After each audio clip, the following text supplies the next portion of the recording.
오늘 본문은 이제 교회 안에 가만히 들어온 이 거짓 선생들로 인해서 신앙의 위협을 받고 있는 그리스도인들에게 베드로가 주는 마지막 당부이고 마지막 권면의 말씀입니다. 우리 오늘 읽은 본문 17절 말씀을 다시 보면, 그러므로 사랑하는 자들아 너희가 이것을 미리 알았은즉 무법한 자들의 미혹에 이끌려 너희가 굳센 데서 떨어질까 삼가라 라고 베드로가 이제 마지막 권면을 주고 있습니다. 베드로가 말합니다. 너희가 이것을 미리 알았은즉, 무엇을 미리 알았다는 겁니까? 너희가 미리 알고 있는데 무엇을 미리 알고 있었다는 겁니까? 그러니까 그리스도인들의 순전한 믿음을 공격하려는 그 무법한 자들, 그러니까 곧 거짓 선생들이 과거에도 있었고 현재에도 여전히 있고, 그리고 앞으로도 그런 거짓 선생들이 계속 나올 것을, 그리고 그들이 너희의 믿음을 공격할 것을 너희가 이미 알고 있었다는 것입니다. 여러분, 과거에도 그렇고 현재에도 그렇고 앞으로도 거짓 선생들이 계속 나올 겁니다. 그런데 그런 거짓 선생들이 우리 그리스도인들을 어떤 가르침으로 주로 미혹을 합니까? 보통 여러분, 거짓 선생들, 이단들이 명확한 어떤 진리로 우리를 유혹하진 않아요. 미혹하진 않습니다. 명확한 것으로는 잘 미혹하지 않아요.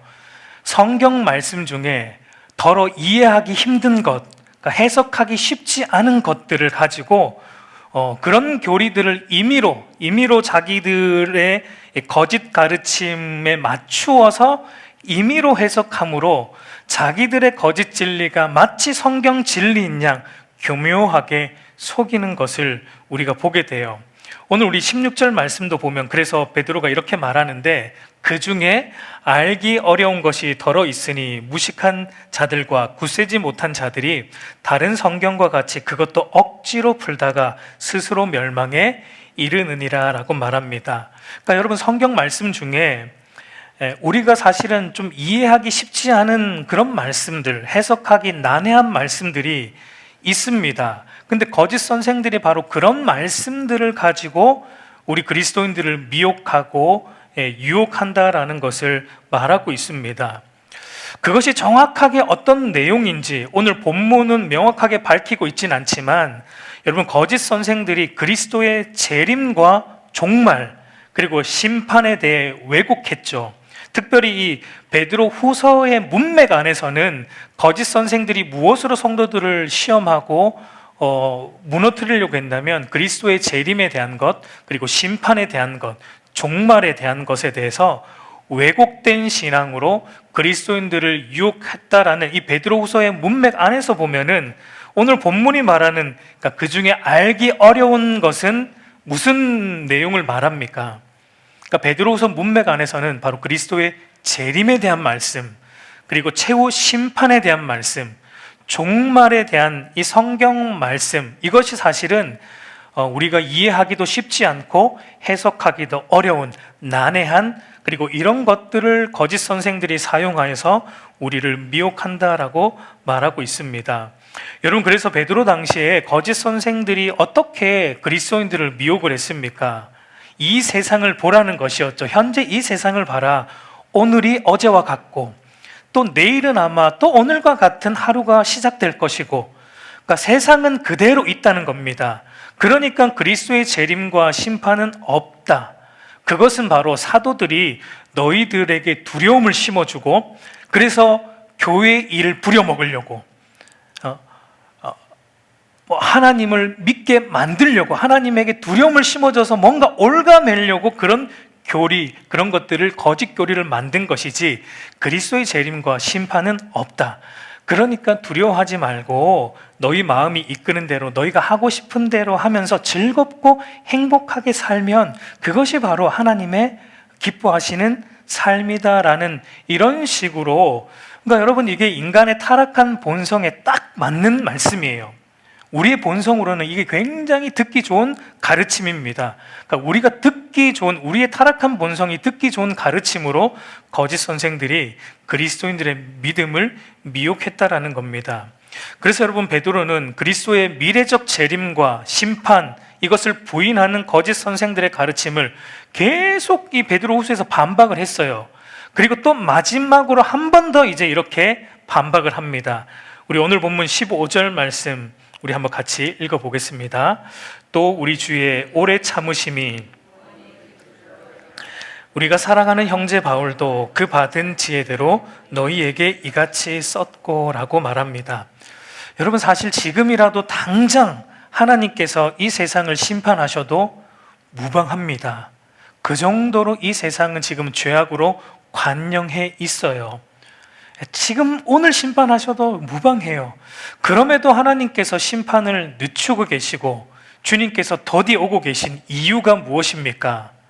베드로가 그것을 뭐라고 말했습니까? 모든 이들이 회개하기에 이르기까지, 모든 이들이 회개하여 구원에 이르기까지 하나님이 그것을 원하시기 때문에 지금 말씀으로 심판을 보류하고 계신 것이고, 말씀으로 이 세상을 붙들고 계시기 때문에 어제와 같은 오늘이 있고, 그러니까 세상이 그대로 보존되고 있는 것처럼 보이지, 그러나 실은 어떻다는 겁니까? 우리가 지난 시간에 보았지만 실은 이 세상은 우리 눈으로 볼 때는 그대로이지만 실은 이 세상은 풀어지는 가운데 있다라는 거예요. 이미 심판이 진행되고 있고 마지막 때가 되면 하나님의 말씀대로 온 세상이 온전히 풀어지는 온전한 심판이 임하게 될 것을 베드로는 말하고 있었습니다. 그리고 여러분, 이것은 베드로만 말한 게 아니라는 거예요. 베드로 자신이 지금 뭐라고 말합니까? 이거는 나만 말한 것 아니고 또 누구도 말했다는 거예요. 사도 바울도 그의 여러 서신들을 통해서 그리스도의 강림하심에 대해, 심판에 대해 사도 바울도 많이 썼다라는 것을 지금 베드로가 강조합니다. 나만 말한 게 아니고 모든 사도들도 이것을 말했다. 그러니까 이게 성경의 진리이다라는 것을 지금 베드로가 말하고 있습니다. 여러분, 그러므로 주님의 더디 오심이 거짓 선생들과 세상 사람들처럼 자기의 정욕을 따라 사는 불경건의 삶의 근거가 되어서는 안 된다라고 베드로는 말합니다. 주님의 더디 오심이 구원을 위한 심판을 보류하시는 하나님의 오래 참으심임을 우리는 알아야 된다. 그래서 우리 그리스도인들은 어떻게 살아야 된다라고 베드로가 강조합니까? 더 거룩한 행실과 더 경건한 삶으로 심판을 준비하는 삶을 살아야 된다라는 것을 베드로가 강조하고 있었습니다. 여러분, 학기 말 시험이 있다는 것을 아는 학생은 열심히 시험 준비를 할 겁니다. 근데 여러분, 시험 준비를 잘 하려면 어떻게 해야 돼요? 자기 시간을 잘 매니지해야 됩니다. 자기 시간을 잘 관리를 해야 돼요.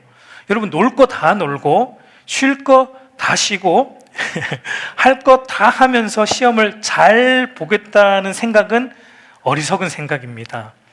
학기말 시험을 잘 보려면 놀고 싶을 때 절제를 해야 돼요. 공부를 해야 됩니다. 쉬고 싶을 때 좀 절제를 해야 돼요. 더 쉬고 싶지만 그 절제하고 공부를 해야 되고, 그러니까 절제를 해야 됩니다. 시간 관리를 잘해야 되고 공부를 열심히 하는 수고와 땀을 흘려야지만 좋은 결과를 볼 수 있습니다. 여러분, 그런데 어떤 학생들은요, 학기말 시험이 있다는 것을 잊어버리고 살아요.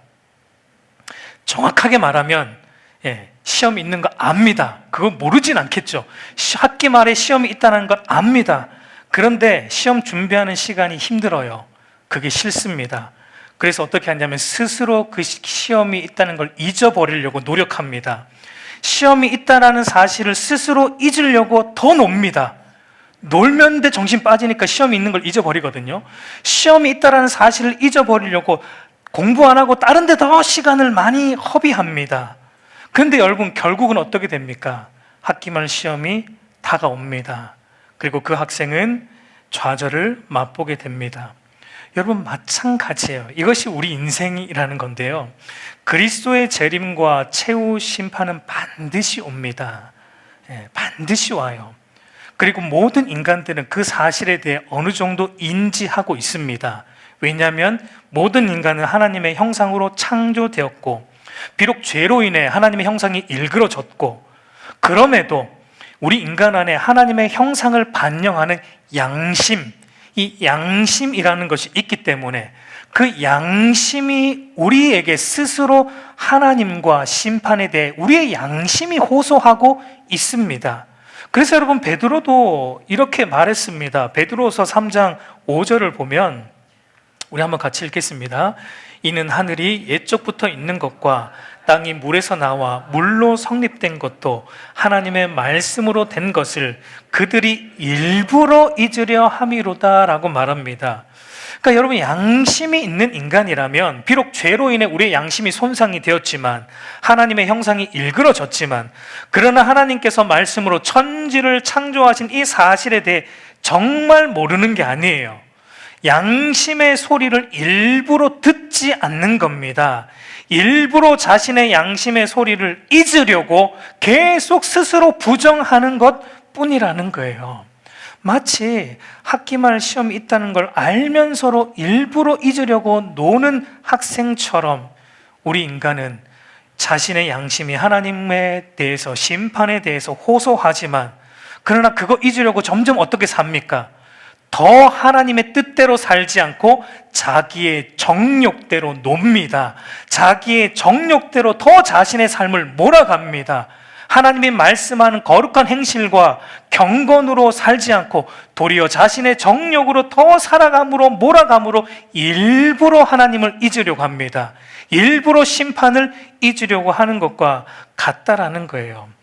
그래서 여러분, 사람들이 자신들의 불경건한 삶, 그러니까 정욕대로 사는 삶, 그러니까 자기의 소견에 옳은 대로 사는 삶을 합리화하기 위해서 어떻게 합니까? 그러니까 성경도, 하나님의 말씀인 성경도 억지로 푸는 것입니다. 오늘 본문 16절 말씀을 보면 이렇게 말합니다. 억지로 풀다가 스스로 멸망에 이른다라고 말할 때, 여기 억지로 푼다라는 말이 여러분, 자의로 해석한다라는 의미예요. 성경 말씀을 자기의 정욕대로 사는 삶에 맞추어서 임의로 해석하는 것. 그러니까 내가 이렇게 살고 싶으니까 성경도 내 삶을 합리화해주는 방식으로 성경을 해석하고 적용하는 것이 바로 억지로 푼다라는 것의 의미입니다. 여러분, 이것도 베드로 후서에서 우리가 계속 봤던 내용입니다. 베드로가 계속 강조하고 있는 내용이에요. 우리 베드로서 1장 20절 말씀도 보면, 먼저 알 것은 성경의 모든 예언은 사사로이 풀 것이 아니다라고 말합니다. 성경을 사사로이 풀어서는 안 된다. 여기서 사사로이 푼다라는 것도 어떤 의미였습니까? 그러니까 자의적으로 해석해서는 안 된다라는 거예요. 여러분, 이것이 거짓 선생들의 특징입니다. 그리고 여러분, 거짓 선생들이 아니더라도 오늘날 교회 안에서도 건강하지 못한 신앙의 특징이 이와 같아요. 그러니까 성경을 자기 입맛대로 이해하고 자기 입맛대로 해석하고 적용하는 것, 건강하지 못한 신앙의 모습입니다. 여러분, 왜 그렇게 하고자 합니까? 왜 그렇게 합니까? 성경을 보는 목적이 하나님의 뜻을 알고자 함이 아니라 성경을 보는 목적이 무엇이기 때문이에요?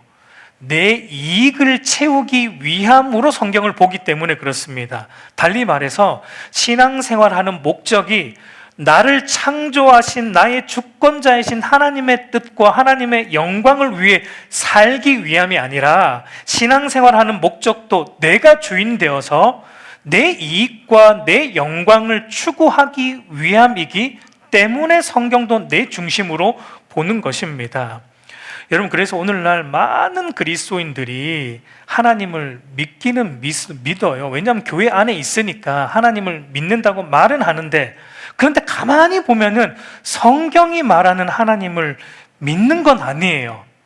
성경이 말하는 하나님을 믿지 않고 내가 원하는 하나님, 그러니까 나에게 필요한 하나님을 믿는 겁니다. 가만히 보면 마치 여러분, 출애굽한 이스라엘 백성들이 금송아지 만들어 놓고 뭐라고 했습니까? 이는 너희를 인도한 너희의 하나님이다 라고, 금송아지를 향해서 너희의 엘로힘이다 라고 말했어요. 너희의 하나님이다. 마찬가지예요. 오늘날도 많은 그리스도인들이 그런 신앙생활을 합니다. 분명히 교회 안에 있어요. 하나님의 이름을 불러요. 그런데 가만히 보면은 그 사람이 믿는 하나님은 성경이 말하는 모세가 지금 시내산 위에서 대면하고 있는 그 하나님이 아니라 지금 그 시내산 밑에서 인간이 만들어 놓은 금송아지 같은 그 하나님을, 내가 만든 하나님을 전부 믿고 있는 것입니다. 여러분, 그 이유가 무엇입니까? 성경이 말하는 하나님, 참된 말씀은 우리에게 뭐라고 말하기 때문입니까? 여러분, 우리의 타락한 본성대로 사는 것을 용납하지 않습니다. 태클을 겁니다. 늘 성경 말씀은 우리에게 끊임없이 말합니다. 우리는 전적으로 부패한 죄인이다. 세상에서 제일 믿지 못할 존재는 바로 죄로 인해 전적으로 부패한 나 자신이라는 것을 성경은 우리에게 끊임없이 말합니다. 여러분, 이게 듣기 좋습니까? 여기서 아멘 하시는 분들이 믿음이 있는 분들이 우리가 전적으로 부패한 죄인이다라고 성경은 끊임없이 우리의 속을 뒤집어 놓죠. 하나님은 그렇게 우리에게 말합니다. 성경은 나의 이성과 나의 생각과 나의 지혜를 신뢰해서는 안 된다라고 말합니다. 우리 신앙과 삶의 유일무이한 법칙인 하나님의 말씀만 신뢰해야 되고 하나님 말씀대로 믿고 순종해야 한다라는 것을 성경은 끊임없이 우리 안에서 우리에게 말합니다. 여러분, 그런데 금송아지 신앙, 금송아지와 같은 하나님은 그런 얘기를 안 해요. 우리의 본성대로 살아가도 아무런 태클을 걸지 않아요. 그래서 많은 사람들이 그걸 좋아하는 겁니다. 여러분, 그러니까 우리가 바른 복음을 믿는다라는 것, 그리고 성경을 자의적으로 해석하지 않고 성경을 성경답게 본다라는 것은 날마다 여러분 나 자신에 대해 죽는 거예요. 날마다 나 자신을 십자가에 못 박는 것입니다. 그런데 여러분, 사실 우리가 제일 하기 싫은 것 뭡니까? 우리가 제일 하기 싫고 하기 힘든 것이 무엇입니까? 나 자신을 죽이는 겁니다. 나를 십자가에 못 박는 것, 우리가 사실은 제일 못하는 거예요. 우리가 하나님의 은혜로 그리스도와 함께 십자가에 못 박혀 죽었는데 복음은 그렇게 우리에게 선포하는데, 여러분 어느 순간 돌아보면 우리가 또 시퍼렇게 살아 움직이는 것, 우리가 여러분 한두 번 봅니까? 또 내 아집과 내 지혜를 하나님 말씀보다 앞세워 살아가는 우리의 부패한 본성을 여러분 우리가 한두 번 봅니까? 여러분, 오늘날 세상 사람들이 기독교 신앙을 조롱하고 비방하는 이유가 많이 있습니다. 많이 있어요. 그런데 여러분, 근본적인 이유가 뭐냐면, 많은 이유가 사실은 별로 이유가 아니에요. 사실은 믿지 않는 자들, 세상 사람들이 기독교 신앙을 조롱하고 비방하는 근본적인 이유가 뭐냐면, 기독교 신앙이 자기들의 본성에 거스르는 말을 하기 때문입니다. 왜 세상 사람들이 그리스도께서 영광 중에 다시 오셔서 각 사람의 믿음과 행위에 대해 심판하실 것에 대한 이 기독교 진리에 대해 싫어하고 비방하고 조롱합니까? 그 이유가 뭐예요? 여러분, 만약에 기독교가 말하는 복음이 진리라면, 우리는 그렇게 믿어요. 근데 이것이 진리라면 세상 사람들의 입장에서는 지금처럼 자기들의 정령을 따라 살면 안 됩니다. 그들도 알아요. 복음이 진리라면, 성경 말씀이 진리라면 자기들의 정력을 따라 살면 마지막 날에 심판받는다는 것 그들도 압니다. 여러분, 세상 사람들은 자신의 정력을 따라 사는 삶에 대해서 절대 포기할 수 없기 때문에 성경 말씀이 싫은 것입니다. 성경 말씀이 참으로 진리라면, 여러분, 성경 말씀이 이게 진짜 진리인지 아닌지 여러분 사실 별로 관심이 없어요. 이게 사실 중요하거든요. 성경 말씀이 진리인가 진리가 아닌가 이게 중요한데 세상 사람들은 그건 관심 없어요. 단지 성경 말씀대로 못 살겠다는 것이 그들이 기독교 신앙을 비방하고 조롱하는 근본적인 이유입니다. 성경 말씀대로 살면 지금 자기들이 살아가는 삶의 방식을 포기해야 돼요. 내려놓아야 되고 자기들의 소견에 옳은 대로 살아가는 그 삶의 자리에서 완전히 돌아서야 됩니다. 왜냐하면 성경이 그것을 요구하고 있기 때문이에요. 내가 주인 되어 사는 삶, 내 뜻대로 사는 삶, 거기서 돌아서라고 성경은 우리에게 말합니다. 그리고 하나님을 주인으로 삼고 하나님의 뜻대로 사는 그 삶의 자리로 오라고 성경은 날마다 우리에게 촉구하고 있기 때문입니다. 여러분, 그러니까 세상 사람들은 성경이 말하는 대로 자기 소견에 옳은 대로 사는 삶에 대해서 돌아서고 싶지 않습니다. 그거 포기하고 싶지 않아요. 그런데 성경은 그 삶에서 돌아서지 않으면 심판이 있다고 말하니까 세상 사람들의 입장에서 어떻게 해야 됩니까? 계속 자신들의 정욕을 따라 살기 위해서는 성경 말씀이 진리여야 합니까? 가짜여야 합니까? 가짜여야 돼요. 성경 말씀이 진리면 안 됩니다. 성경 말씀이 거짓이어야 돼요. 기독교가 거짓이어야 돼요. 그렇기 때문에 여러분, 적극적으로 성경과 기독교 신앙을 거짓이라고 비방하고 조롱하는 거예요. 이것이 진짜 진리인지 알아보는 데는 관심 없어요. 단지 성경 말씀대로 살아가는 것이 싫기 때문에 성경 말씀을 거짓이라고 비방하고 조롱하는 것입니다. 여러분, 다르게 말하면은 성경이 자신들의 비위를 안 맞춰준다는 겁니다. 그래서 싫은 거예요. 여러분, 사람도 내 비유 안 맞춰주면 조금 그렇죠. 비유 맞춰주는 사람이 좋잖아요. 우리 인간도. 여러분, 성경이 조금이라도 우리 인간의 비유를 맞추어 주어서 오케이, 좋다, 한 70% 하나님 뜻대로 살고 한 30%는 네가 마음대로 살고 싶은 대로, 한 30%는 네 뜻대로 알아서 살아라, 성경이 만약에 이렇게 말해주면은 안 믿을 사람 없습니다. 전도가 쉬울 거예요. 하나님 믿고 구원 티켓 받았으니까 마음대로 알아서 사세요, 이렇게 복음 전하면 안 믿을 사람 없습니다. 인간의 비유를 맞춰주면요, 안 믿을 사람 없어요. 그러나 여러분, 성경 말씀, 참된 성경 말씀은 일절 타협하지 않습니다. 성경은 우리에게 요구합니다. 죽을 것을 요구합니다. 갈라디아서 5장 24절 말씀 우리 한번 같이 읽겠습니다. 그리스도 예수의 사람들은 육체와 함께 그 정욕과 탐심을 십자가에 못 박았느니라 라고 성경은 우리에게 말합니다. 성경은 여러분, 우리에게 내가 주인 되어 내 뜻대로 사는 내 자아와 옛사람에 대해 십자가에 못 박을 것을 요구합니다. 여러분, 십자가에 못 박아 죽는다는 것은 이제는 내 뜻은 없다는 의미입니다. 내 뜻대로 사는 것에는 0%라는 의미입니다. 죽은 거예요. 내 뜻대로 사는 삶에 대해서는 죽은 것을 성경이 우리에게 요구합니다. 그리고 성경은 우리에게 그리스도와 함께 새롭게 태어날 것도 요구합니다. 갈라디아서 2장 20절 말씀 우리 한번 같이 읽어보겠습니다. 내가 그리스도와 함께 십자가에 못 박혔나니 그런즉 이제는 내가 사는 것이 아니요 오직 내 안에 그리스도께서 사시는 것이라. 이제 내가 육체 가운데 사는 것은 나를 사랑하사 나를 위하여 자기 자신을 버리신 하나님의 아들을 믿는 사는 것이라. 여러분, 성경은 내가 주인 되어 내 정욕과 탐심으로 사는 삶을 십자가에 못 박아 죽었고, 이제는 그래서 내가 사는 것이 아니고 누가 산답니까? 나를 피로 사신 그리스도가 주인 되어 그리스도의 뜻대로 살아가는 새로운 인생이 되었다라고 우리에게 말하고 있습니다. 여러분, 그것이 거듭나는 겁니다. 거듭난다는 것은 내 옛 자아가 죽는 겁니다. 그리고 이제는 내 뜻대로 살지 않는 게 거듭남이에요. 그리고 하나님의 뜻대로 살아가는 게 거듭남이에요. 베드로 후서의 표현을 빌려 말하면 그리스도의 신기한 능력으로 생명과 경건에 속한 신적 성품에 참여한 자가 되는 것입니다.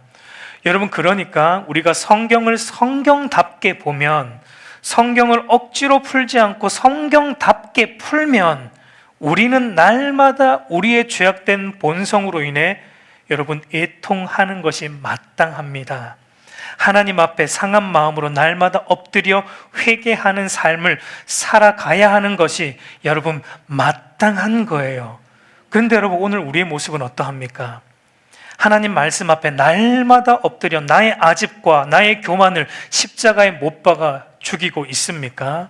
아니면 그저 예수 믿어 복받고 예수 믿어 잘된 이 형통복음, 번영복음만을 붙들고 오늘도 어제와 같은 내 정욕과 탐심을 추구하며 사는 똑같은 매일을 여러분 우리가 보내고 있습니까?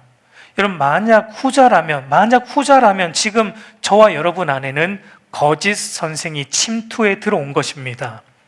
왜냐하면 거짓 선생의 가르침이 그렇기 때문에 그래요. 거짓 선생들의 가르침은 우리에게 자기 부인을 요구하지 않아요. 죄에 대해서 애통해야 하라고 말하지 않습니다. 날마다 회개하라고 말하지 않아요. 거짓 선생들은 우리에게 말합니다. 예수님께서 우리의 모든 죄를 사하여 주셨는데, 예수님께서 우리를 죄로부터 건져 자유롭게 해주셨는데 뭘 또 죄인이라고 또 그렇게 질질 짤 필요가 뭐가 있냐 라고 우리에게 말합니다. 회개할 이유가 뭐가 있냐?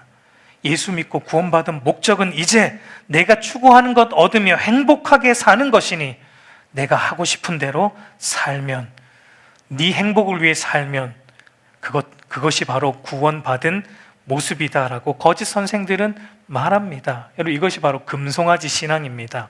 하나님께서 우리를 애굽에서 건져주셨으니 그것으로 됐다는 거예요. 이제 우리는 자유자다. 그러니 우리가 하고 싶은 대로 금송아지 만들어 하나님으로 섬겨도 무방하다. 우리가 원하는 대로 살면 그만이다. 예수 믿어 구원 티켓 따놓은 것은 당상이니까 내 본성대로 살아도 된다. 여러분, 이렇게 말해 주니까 우리 본성이 딱 맞아요. 딱 맞아요. 우리는 지금 아닌 것처럼. 물론 아니죠. 물론 아닐 거예요. 근데 우리 안에 있는 이 교묘한 본성이 그것을 좋아합니다. 그렇기 때문에 여러분, 오늘날 많은 그리스도인들이 자기가 알든 모르든, 이게 무서운 거예요. 사실 알면은 괜찮은데, 알면은 돌이킬 수 있잖아요.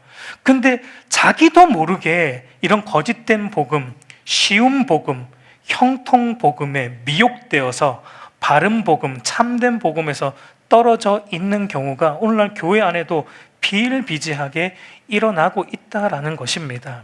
교회 안에 있지만 성경이 말하는 참된 하나님이 아니라 내가 원하는, 내가 만든 금송아지 같은 하나님을 믿는 유사 그리스도인들이 오늘날 교회 안에 얼마나 많은지 여러분 몰라요. 우리는 두렵고 떨므로 우리 신앙을 돌아보아야 됩니다. 여러분, 하나님께서 우리를 구원하신 목적은 천국 티켓 주기 위함이 아닙니다. 예수 그리스도의 신기한 능력으로 생명과 경건에 속한 모든 것을 우리에게 주시기 위함이고, 우리로 하여금 날마다 그런 신적 성품에서 자라가게 하시기 위함이에요. 그래서 여러분, 하나님께서 이스라엘 백성들을 출애굽시키시고 난 이후에 이렇게 말씀하셨습니다. 레위기 11장 45절 말씀 한번 같이 보겠습니다. 나는 너희의 하나님이 되려고 애굽 땅에서 인도하여 낸 여호와라. 내가 거룩하니 너희도 거룩할지어다. 하나님께서 여러분 이스라엘 백성들을 애굽에서 건져내신 목적은 그저 애굽의 종에서 풀려나는 자유자가 되게 해주는 것이 아니었습니다. 그저 애굽에서 나와 가나안 땅에 들어가서 잘 먹고 잘 살게 해주는 것이 아니었어요. 하나님의 목적은 거룩하신 하나님을 닮은 거룩한 자기 백성 삼는 것이었습니다. 그래서 하나님은 이스라엘 백성들을 애굽에서 건져내시고 난 이후에 무엇을 주셨습니까? 거룩하신 하나님을 닮으려면 어떤 지침이 있어야 되잖아요. 이들은 지금 모르고 있는 상태거든요. 어떻게 살아야 거룩하신 하나님을 닮아 사는 것인지 모르고 있기 때문에 건져내신 이 다음에 주신 것이 무엇입니까? 율법이에요. 십계명, 율법, 하나님의 말씀을 이들에게 주셨어요. 이스라엘 백성들에게 율법, 십계명을 주신 것은 이거 지켜서 구원받으라는 게 아닙니다. 너희는 구원받은 백성이기 때문에 이제 너희는 이렇게 살아야 된다. 구원받은 하나님의 백성은 이제 앞으로 이렇게 살아간다라는 거룩한 삶의 지침이 율법이고 하나님의 말씀입니다. 여러분, 구원은 우리가 예수 그리스도를 믿는 믿음으로 하나님의 은혜로 값없이 우리에게 주어졌지만, 구원받은 이후에 우리를 구원하신 거룩하신 하나님을 닮은 그의 백성으로 되는 그런 삶의 변화되는 것은 우리에게 하나님께서 요구하고 계신 거예요. 우리에게 요구하고 계신 거예요. 여러분, 거룩하신 하나님을 닮아가는 그 지침이 어디에 있습니까? 성경 말씀에 있는 거예요. 성경 말씀. 그런데 여러분, 중요한 것은 성경을 어떻게 보느냐입니다.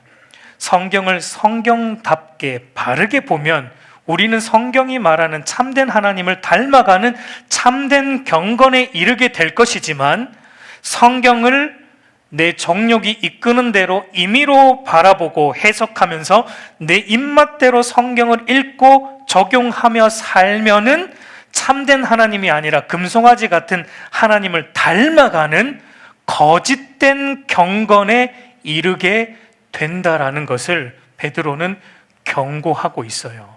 성경을 어떻게 보느냐가 어쩌면 우리의 미래를 결정한다라고 베드로는 말하고 있습니다. 여러분, 성경을 보는 모든 인간들의 태도는 두 가지이겠죠. 하나는 성경을 하나님의 말씀으로 보는 그리스도인들의 태도가 있을 것이고, 다른 하나는 성경을 하나님을 믿고 추종하는 인간들이 쓴 인간의 사상과 철학으로 보는 세상 사람들의 관점이 있습니다. 물론 우리는 그리스도인으로서 성경을 하나님의 말씀으로 다 믿을 것입니다. 근데 여러분, 하나님의 말씀, 성경을 믿는다는 것은 우리 입술의 고백으로만 충분하지 않습니다. 성경 말씀을 믿는다는 것은 믿고 있는 성경 말씀에 내가 절대적으로 순종하며 살아가는가, 그 삶으로 내가 믿는 그 성경 말씀이 증명이 된다라는 것입니다. 그러므로 여러분, 거듭난 신자는 하나님의 말씀이라면, 바른 말씀이라면, 그것이 어떤 것이든지, 나의 상황과 형편이 어떠하든지 하나님의 바른 말씀이 맞다면 절대적으로 여러분 순종하는 것입니다. 그것이 여러분 그리스도인이 거룩해지는 방법이에요. 여러분, 오늘 목회자인 제가 이렇게 설교하는 말을 여러분은 누구의 말로 듣고 있는지 한번 여러분 스스로에게 한번 질문을 해보십시오. 최동조라는 목회자 한 사람의 말로 듣고 있는지, 아니면 정말 하나님의 입에서 나오는 하나님의 말씀으로 듣고 있는지 한번 여러분 스스로에게 자문해 보십시오. 물론 여러분 앞에 서 있는 저는 죄인입니다. 여러분들과 똑같은 죄인이고 불완전하고 오류투성이인 연약한 죄인입니다. 여러분, 제가 하는 설교의 내용들 중에 어떤 부분은 틀릴 수 있어요. 그렇기 때문에 여러분들도 바른 성경에 대한 지식이 있어야 되는 거예요. 앞에 서 있는 설교자의 말을 전적으로 다 믿을 수 없기 때문에 여러분들 스스로 분별할 수 있는 성경적 이해와 지식이 있어야 되는 거예요. 그런데 중요한 것은 연약하지만 제가 전하는, 강단에서 전하는 말씀이 하나님의 뜻에 부합하다면, 성경을 성경답게 전하고 있다면, 사사로이 전하는 것이 아니라 성경답게 하나님의 뜻을 전하고 있다면 여러분은 저의 말로 받으면 안 됩니다. 하나님의 입에서 나오는 하나님의 말씀으로 받으셔야 돼요. 오늘날 왜 많은 그리스도인들이 바른 설교를 듣고도 순종하지 않습니까? 왜 변화되지 않습니까?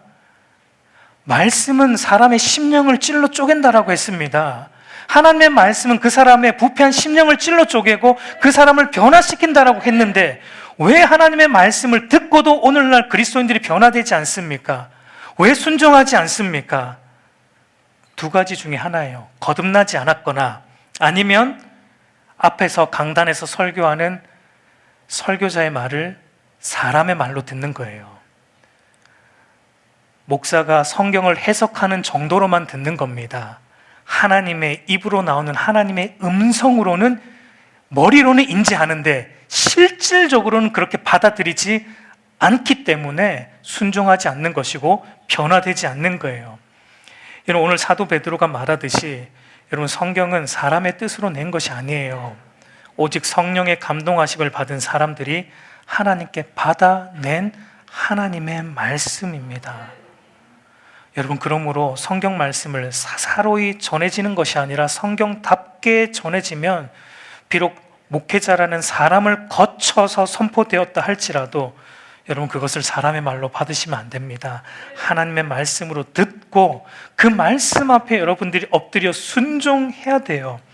그럴 때 여러분, 오늘 베드로가 말하는 것처럼 우리가 무법한 자들의 미혹에 이끌리지 않을 수 있는 겁니다. 거기에 굳게 굳게 서 있는 자만이 무법한 자들의 미혹에 이끌리지 않고 믿음을 지킬 수 있는 거예요. 하나님의 말씀을 정말 하나님의 말씀으로 받는 사람들만 믿음을 지킬 수 있는 것입니다. 우리 사랑하는 성도 여러분, 이제 말씀을 맺겠습니다. 여러분, 오늘 우리에게 가장 중요한 것은 여러분 하나님의 말씀을 중히 여기는 거예요. 성경을 여러분 경시하고 등한시 여기는 것만큼 어리석은 일은 없습니다. 여러분 철로 역정을 쓴 존 버년의 신앙 여정을 보면은 이 존 버년이 회심한 그의 회심을 우리가 한번 여러분 그의 일대기를 읽어보면요, 존 버년은 그 회심하는데 한 2, 3년이 걸렸어요. 그가 성경 말씀 붙들고 굉장한 씨름을 했어요. 수많은 질문들을 던졌고 하나님 앞에 수많은 의문을 품으면서 성경 말씀 가지고 엄청난 씨름을 한 것을 우리는 그의 일대기를 읽어보면 알 수 있습니다. 그런데 그가 성경 말씀 앞에 완전히 엎드려지면서 했던 고백이 이런 고백이에요. 어떤 고백을 했냐면, 성경이 내 영혼을 찢고 깨트렸다. 성경 말씀이 나를 죽은 자와 방불하게 만들었다. 성경 말씀이 나를 완전히 정복했다. 성경이 내 심장을 꿰뚫었다. 그럼 존 버년은 이렇게 고백을 했어요. 그러니까 존 버년이라는 사람 안에는 온통 성경으로 가득 차 있는 거예요. 찰스 스펄전 목사님은 존 버년을 가리켜서 그의 피에는, 그 땜장이의 피에는 성경이 흐르고 있다라고 말했습니다. 여러분, 존 버년이 목사 되기 전에 땜장이었습니다. 청교도인들 중에 가장 가방끈이 짧다라고 말하는데요, 그가 땜장이었는데 그 땜장이의 몸엔 피에는 성경이 흐르고 있다라고 찰스 스펄전 목사님은 그를 그렇게 평가했어요. 여러분, 과연 오늘 저와 여러분 안에는 뭐가 흐르고 있습니까? 여러분, 우리 안에는 무엇이 흐르고 있습니까? 우리 안에도 성경이 흐르고 있습니까? 성경이 내 영혼을 찢은 경험이 있습니까? 성경이 우리의 심장을 꿰뚫은 경험이 있습니까? 성경이 나를 완전히 정복한 경험이 우리 안에 여러분 있습니까? 그것이 있는 자가 신자입니다. 그것이 있는 자가 미혹되지 않을 수 있는 거예요. 여러분, 성경 말씀이 저와 여러분을 완전히 정복하는 은혜가 있기를 간절히 소망합니다. 저와 여러분의 온몸에, 우리의 피에 성경 말씀이 흘러 넘치는 은혜가 있기를 우리 주님의 이름으로 축복합니다.